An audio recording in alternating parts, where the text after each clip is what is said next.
Hello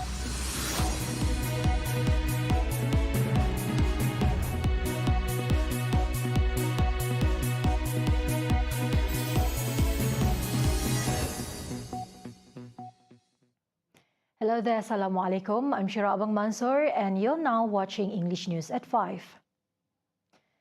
Today, 7 new political secretaries to the Premier of Sarawak, Datuk Patinggi Tan Sri Abang Jari Tunopeng, have been sworn in while another one took a new oath. Our reporter Yusuf Shukri, who's currently at the event, with the details. Go ahead, Yusuf. All right, thank you, my fellow mates, journalists in the studio. Now today, our Deputy Premier, Dato' Ahmad Douglas UGGAH, have witnessed the swearing in of 8 new political secretaries to the Premier of Sarawak, Dato' Patinggi Tan Sri Abang Johari Tunopeng, and 7 of them were newly appointed ones, while one political secretary he is being reappointed as one of the political secretary, and his name is Maurice Joannes Giri, and the other 7 are Rosalyn Mapong Sabai, Bel Agan, Ho Tek Kwan, Kwajak Seng, Angeline Stephen Raja, Rosanin Neging, and Pandang Semat.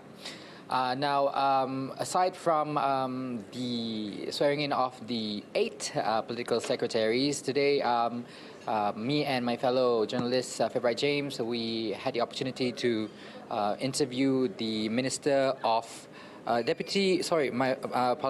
Minister of Food, Industry, Commodity and Regional Development, Dr. Stephen Rundi Utom, to ask what is the current situation, or what is the current action of the state government in addressing the rabies issues in Sarawak. Because as of May, we have already recorded 9 rabies cases which are fatal. Last year, in 2022, Sarawak recorded a total of 12 cases throughout the year. So, Dato' Stephen Rundi said this may need an intervention of a compulsory vaccination for all dogs, and this include the council's action against towards the stray dogs. And for more report, please stay tuned to our website at www.tvstv.my. My name is Muhammad Yusuf with our videographer Fikri Razak for TVS Kuching. Thank you. Well, thank you, Yusuf. Nearly 70% of dogs near the Sarawak-Indonesia border have been vaccinated. Deputy Premier of Sarawak, Dato' Ahmad Douglas UGGAH, described this as a positive development in the fight against rabies currently ravaging Sarawak at the moment. I was informed by UKPN yesterday, IBET, the body that is entrusted to do the vaccination, especially along the border area, have done very well. According to them, they have vaccinated almost 70% of the dogs that within their area of operation. UGGAH said a meeting will be held between the State Disaster Management Agency Committee and the Department of Veterinary Services Sarawak under the Minister of Food, Industry, Commodities and Regional Development, Dato' Sri Dr. Stephen Rundi Utom, to review the efforts on eradicating rabies, including the vaccination program. In the meantime, UGGAH urged the public to seek medical treatment immediately in the event they are bitten or scratched by dogs, without needing to assess the severity of the injury. If you get immediate treatment and complete the doses, your chances of survival is almost 99.9%. So you don't have to assess the seriousness of the scratch or the bite. As long as you're bitten or scratched, go straight. The treatment are free at the public hospital. He said this in a press conference during a visit at the new Unifor Complex construction site earlier today. Up until Thursday, 235 rabies were reported in Sarawak, with a recorded death toll of 9 throughout 2023.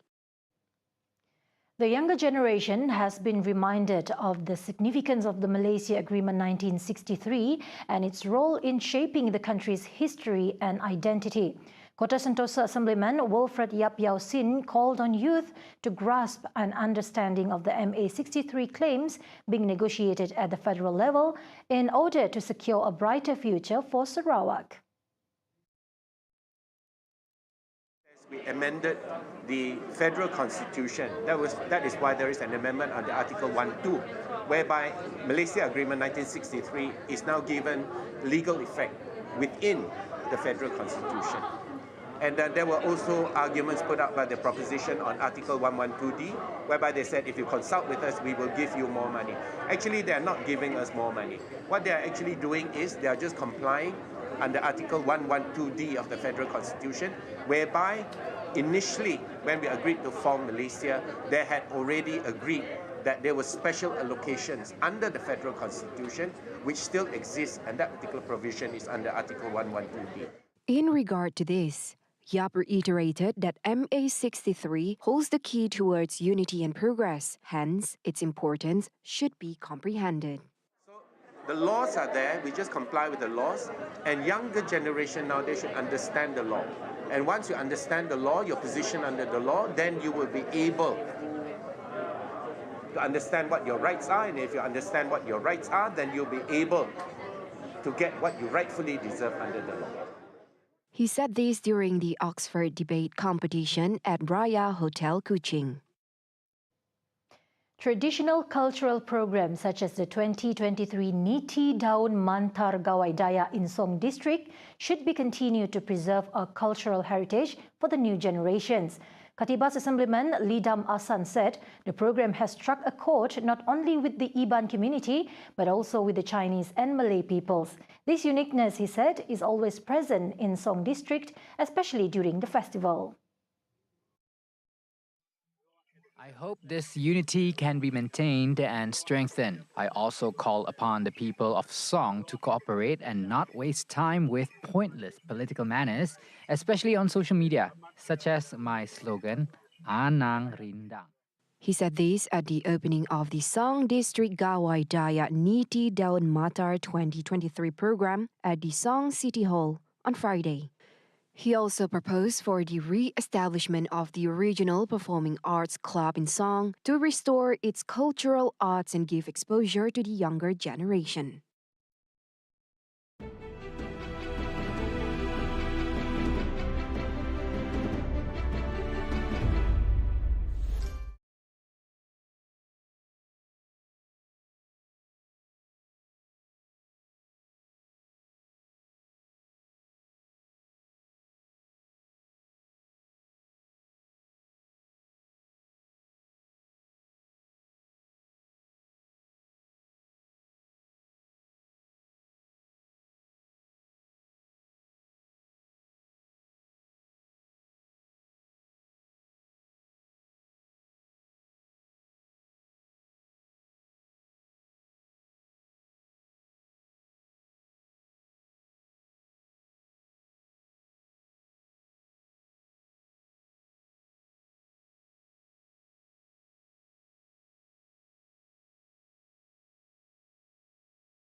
Welcome back.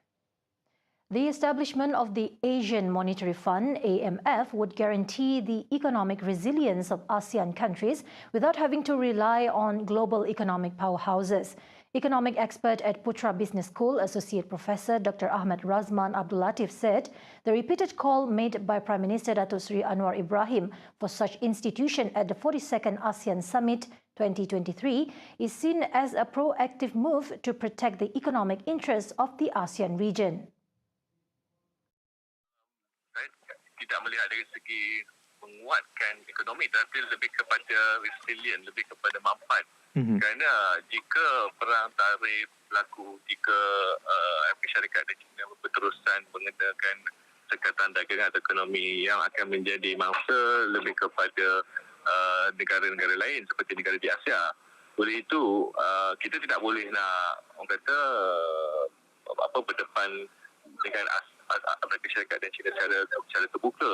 Tetapi apa yang kita boleh buat ialah jika polemik geopolitik ini berterusan, kita nak melihat negara-negara ASEAN ini masih lagi mampu berdagang sama sendiri dan mereka tidak terkesan dengan turun naik mata wang dolar Amerika Syarikat sebagai contoh. Ahmad added, if the Asian Monetary Fund were to come to fruition, it should adopt a different model from the existing financial institution, such as the International Monetary Fund, IMF, by adopting digital currency that will not be affected by depreciation. Namun, saya berharap kalau betul penumbuhan dana moneter Asia ini berlaku, kita jangan guna model International Monetary Fund, iaitu masih lagi berpaksikan kepada pinjaman. Tetapi apa yang kita boleh tambah baik ialah mengadaptasi serta mengaplikasi teknologi sedia ada.